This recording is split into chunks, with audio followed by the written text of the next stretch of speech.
Avis d'obsèques marque mon retour au roman policier pur et dur. Un roman qui débute par la mort très violente d'un jeune patron de presse assassiné. Et on va suivre l'enquête des policiers de la PJ pas à pas. Je connais ce genre d'enquête puisque pendant 20 ans j'ai été journaliste de faits divers. On va donc les suivre dans leur recherche des indices, travailler sous la pression du parquet, travailler sous la pression de la haute hiérarchie policière, puisqu'un patron de presse abattu d'une balle dans la tête, c'est pas rien.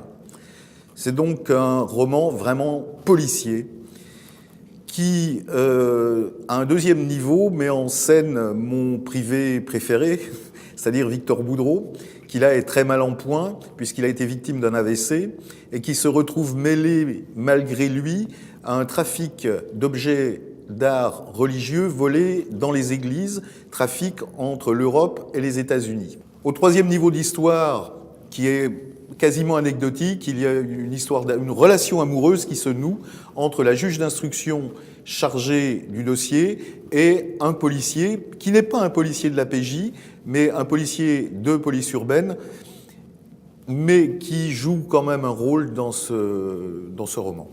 Comme toujours, chez moi, les trois niveaux d'histoire vont se rejoindre à la fin pour aboutir à la clé de l'énigme. Clé de l'énigme, comme toujours chez moi, qui se cache dans le passé. Et pour travailler sur ce polar, j'ai eu accès à des documents jusqu'alors pas inédits, mais inaccessibles à la Bibliothèque nationale de France, ce qui m'a permis de, non pas d'étoffer, mais d'argumenter réellement sur l'énigme.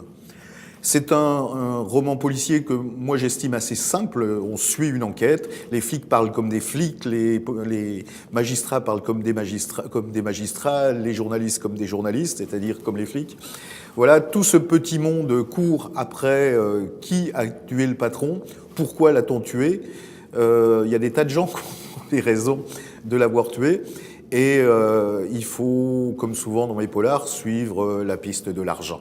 En même temps que paraît Avis d'obsèques, est réédité La mort fait mal, paru en série noire, qui était épuisé et qui ressort là en archipoche, et on retrouve la première aventure de Victor Boudreau.